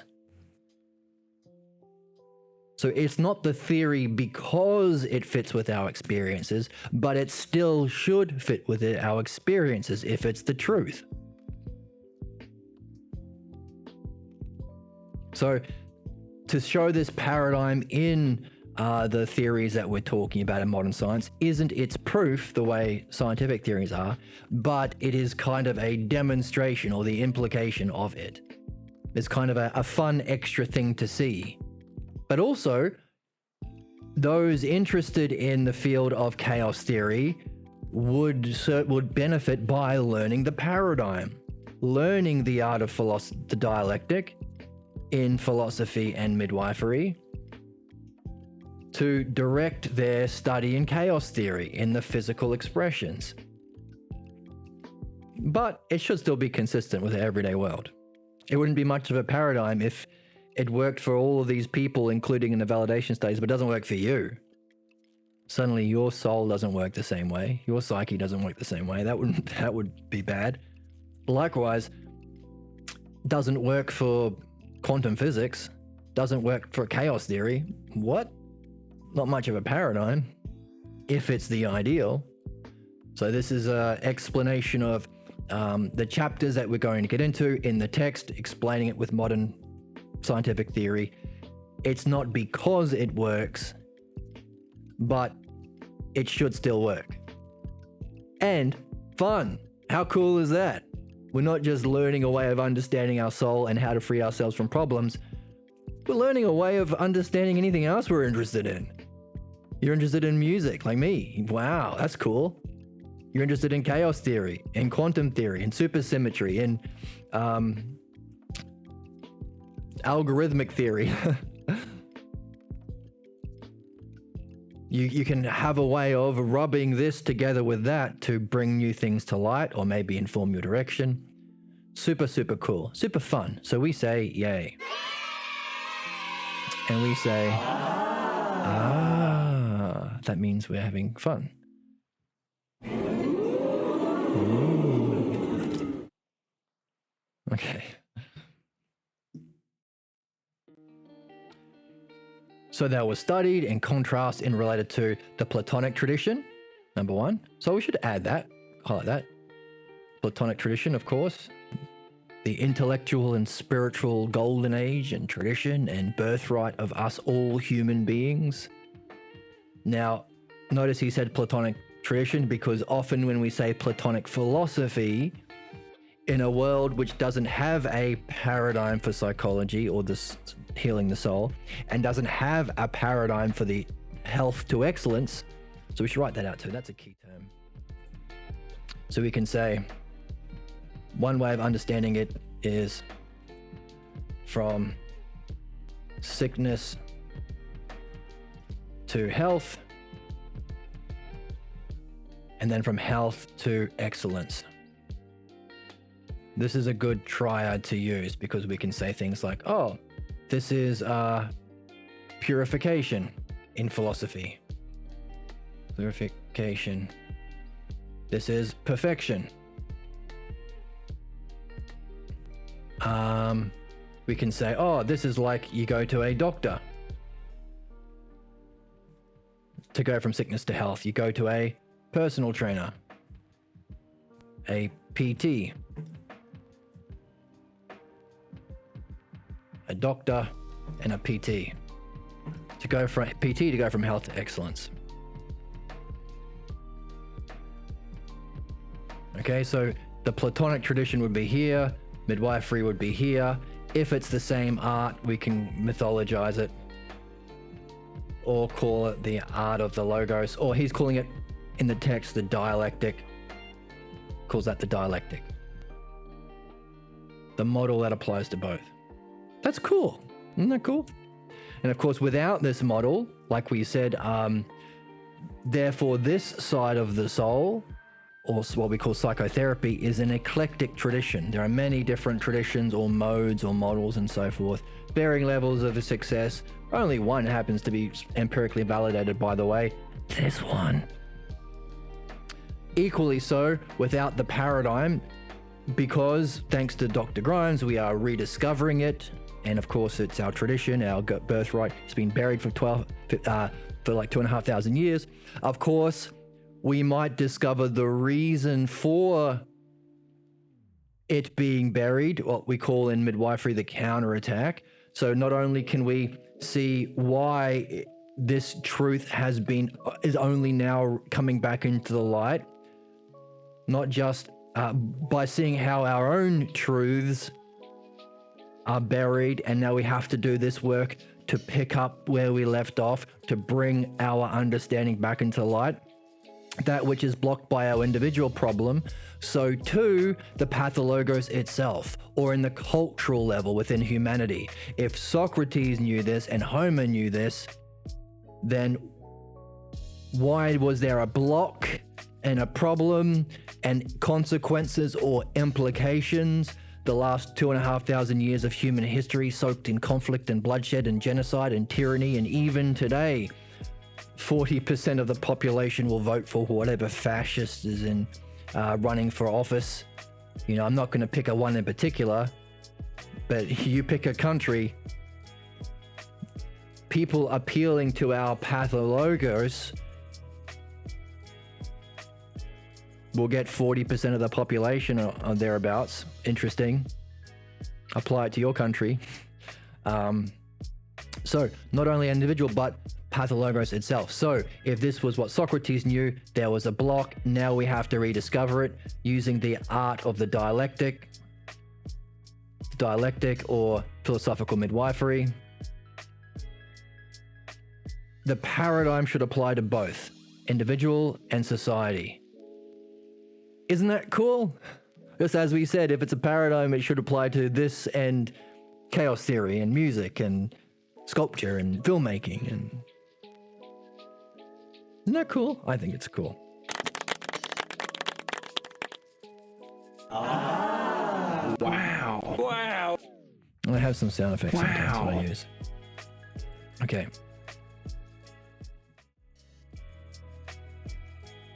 So,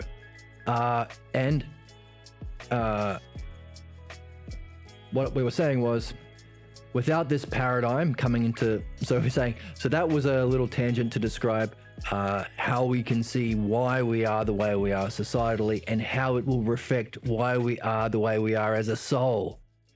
That principle, by the way, is sometimes called as above, so below. Or terms may vary, relations stay the same. It's needed for metaphor. So it's a principle. If there is a paradigm, if there is a, let's zoom in a little bit. If there is a paradigm,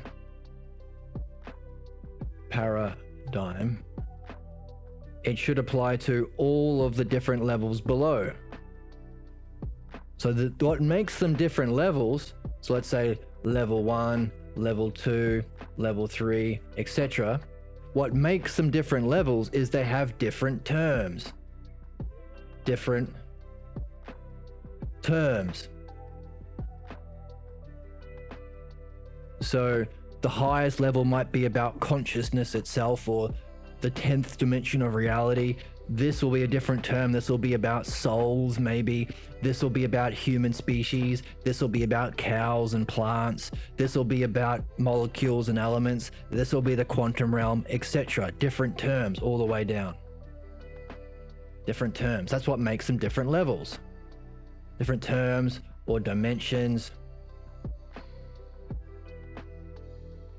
or different levels. So what makes them different levels? So we'll say level 1 and 2 and so on. But how can we have a paradigm if the different terms change? Different terms. Well, because of the relations between terms.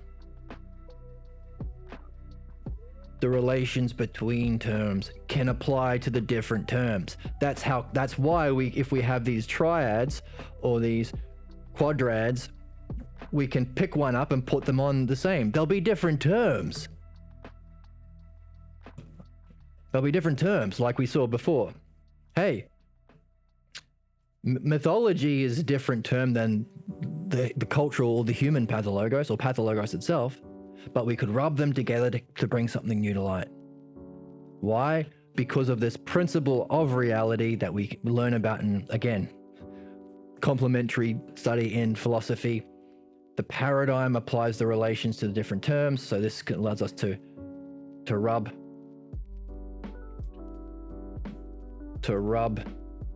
together the different patterns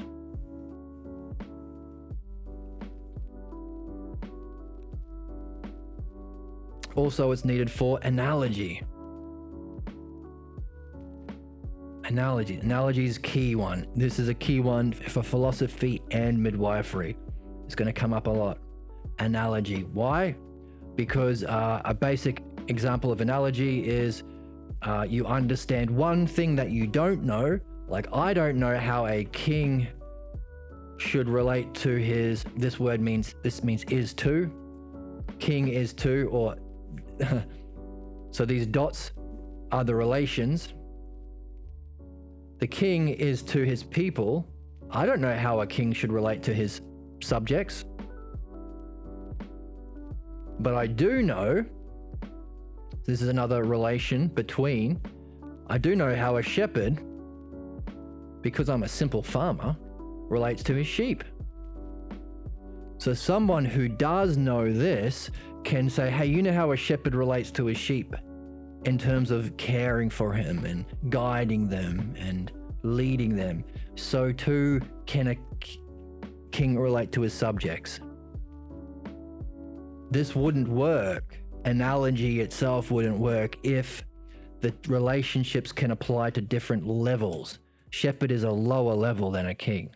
Or the principle of, so for all this to work as a principle in reality, not just for our evolution to different levels of consciousness or levels of dimensions of reality, but just for thinking itself, to think with analogy, to explain things, we have the principle, key principle. Let's zoom in.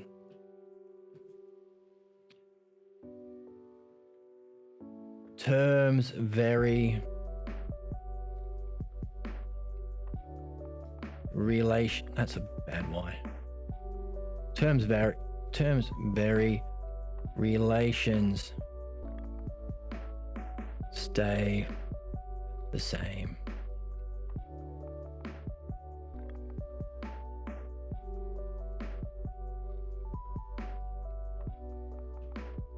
Okay, those who are into philosophy can recognize same and different. Two principles, two fundamental ideas of all creation, of the self-logos that are in relationship with each other. Terms vary, relations stay the same. Another way of saying that, some people like to say, as above, so below. These principles are necessary for there to be a paradigm, for there to be an art. The paradigm has to have effect over the different things. So when we talk about the paradigm of this, the dialectic relating to chaos theory, or what were the other ones he said? Algorithmic theory, evolutionary theory maybe comes up. Quantum theory maybe. It requires this fundamental principle of likeness, or likeness being same and different together. Different terms very different, relations are the same. Likeness is another way of saying that. So there's the difference, and so we've got same. There's something the same about how a king relates to his subjects, but there's also something different, same and different. Otherwise, a king would feed sheep to his subjects. A king would feed grass to his subjects. So there's, and of course a king doesn't do that. Same and different. And the word for that is likeness. Now, we're learning about them as principles. You could say we're doing philosophy, Platonic philosophy. But if it's the same thing in this, we are learning the building blocks of terms, same and different, likeness, analogy, as above, so below, that should come up in this text if it's the same basic paradigm or art. So fundamental to understanding the nature, origin, transmission, and dissolution of our problem and problems themselves should be this idea of as above, so below, should be same and different, should be likeness, should be analogy. They should be key things that come up. It might be right at the end, oh my God, this whole thing was likeness. This whole thing was analogy. This whole thing was as above, so below. Maybe. It might take us the whole text to get to that. And that might even shine light on our study in philosophy. What's the nature of reality itself, and self itself, and mind itself? So this is what we're doing. We're setting the stage for it to be a paradigm. This is a principle, as above, so below. Now, why are we talking about that now? Well, he's relating this to these other paradigms, but also without this as a paradigm, without there being a paradigm of the sickness to health within the soul, or what we call psychotherapy. We said psychotherapy is eclectic. There is no paradigm. Psychotherapists pick and choose. Often they choose not to do this because they lose their customers, because they become healthy. Curious. That might not be a problem with the art, but a problem with capitalism, which might be a block within the pathologos of society, or the milieu, that we need to address, maybe. If people are prevented from having benefit because it ain't making money. And maybe if that's a principle, maybe we can see that everywhere as a principle. And a principle of capitalism, problems don't get solved if they ain't making anyone money. Or problems are created if they make someone money. That's a little bit of a tangent. But those would be the consequences that we can push, the consequences that follow, the implications, as it said in the text. Beneficial to ourselves and to our whole species. So good for us. Wow. Okay, but without that, it's eclectic. It's anything goes. Likewise, with philosophy, without a movement from health to excellence of the soul, it's again eclectic. So when people think of philosophy, they think there are many philosophies. Sometimes people use the word philosophy as a verb. I philosophize that, pick some crazy opinion, that Martians are directing our thoughts with space lasers. I philosophize that my race is the superior race. This is a common belief about philosophy being not having a paradigm and being anything goes, or eclectic, or based on personal opinions or beliefs. So one popular idea is philosophy is really just convincing people to believe your own opinion.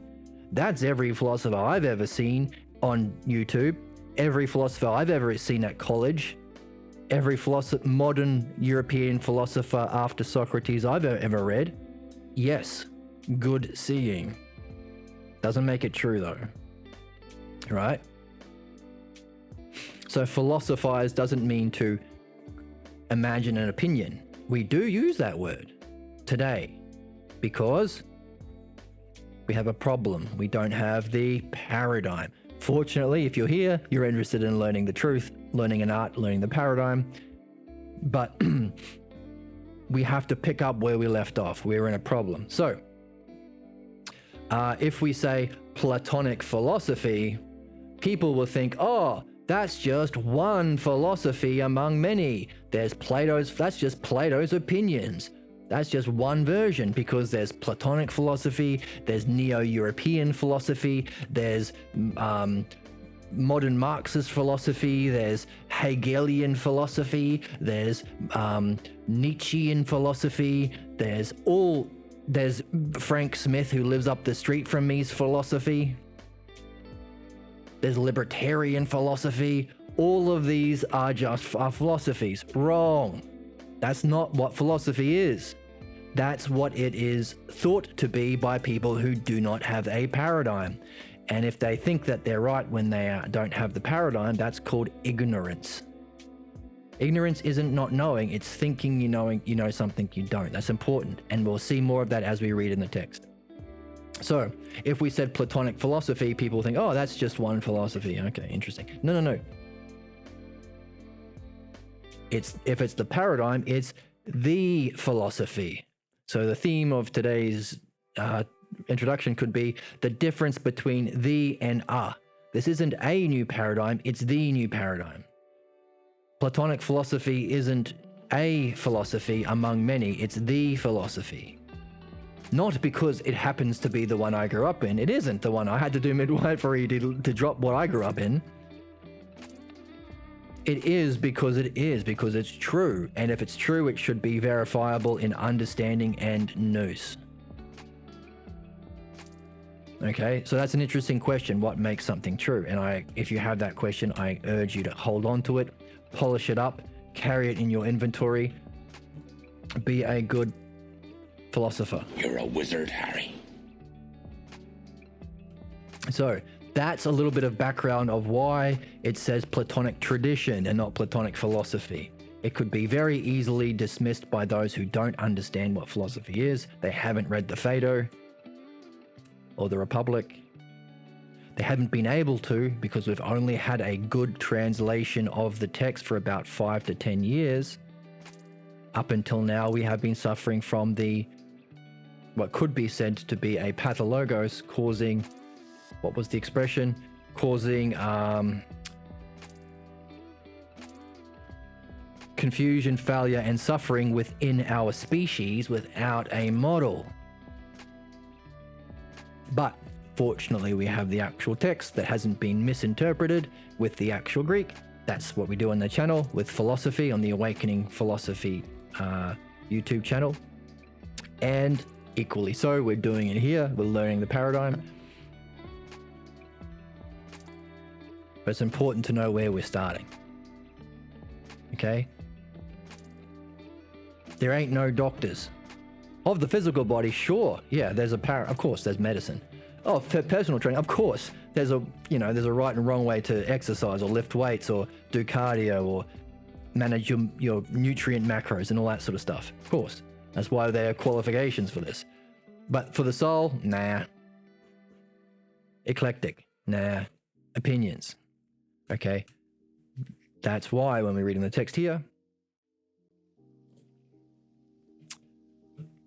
the Platonic tradition of the paradigm of philosophy, okay? These dialogues are studied, contrasted with the Platonic tradition, compared with the development of psychotherapy. Notice they're in development, no paradigm yet. Reviewed in terms of algorithmic and chaos theory. It's not because it works there, but it should also work there. As well as deriving a model of the pathologos based on hyperspace field theory. That sounds pretty awesome. Hyperspace field theory. Great. Okay. Hyperspace field theory. Deriving a model of the pathologos. So this is interesting. Not only is he applying the what he discovered in the dialectics that worked to remove human problems, related it to Platonic tradition, related it to psychotherapy, related to these other things, to pull out the model from what worked. Is also deriving the model from hyperspace field theory, which is very exciting. Wow. It will become obvious that these dialogues are different from those found in psychotherapy or philosophy. Okay, it's different. Here's our sameness and different. We've talked about things that was likely to be the same as, but it's also going to be different from those found in other forms of psychotherapy or, as we said, philosophy. Why? Because philosophy is not yet, hasn't yet rediscovered its roots, the paradigm which we call Socratic midwifery. So that's why in our,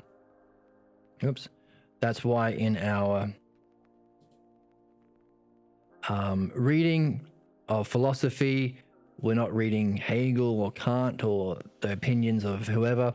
We're interested in what Socrates is saying, because he's outlining nothing to do with him. He said, these aren't my opinions. It's easy to contradict Socrates. It isn't easy to contradict the truth. We are interested in what Socrates is communicating about the paradigm of the Logos. And that's what we're looking for here. The truth. The truth. Why? Because knowing the truth and understanding the truth and using the truth benefits us. And that's part of an art. We want to master the art, know the truth, and use it to benefit ourselves and others. That's the art of philosophical midwifery. The new paradigm for understanding human problems. Thumbs up. Thank you for joining me on this introduction. We're going to jump into chapter 1 next time. I hope you're excited. I hope you're puzzled. I hope you're curious. I hope you have some questions. I even hope you're challenged. That's part of it. The more frustrated and challenged and annoyed and all out at sea, as Socrates would say, the better the enlightenment-like experience of insight when you finally see how it all fits together. So I hope you're curious. I hope you're puzzled. I think I'm going to do this philosophical this midwifery stream maybe twice a week in conjunction with the philosophy stream, which is about 5 to 7 times a week.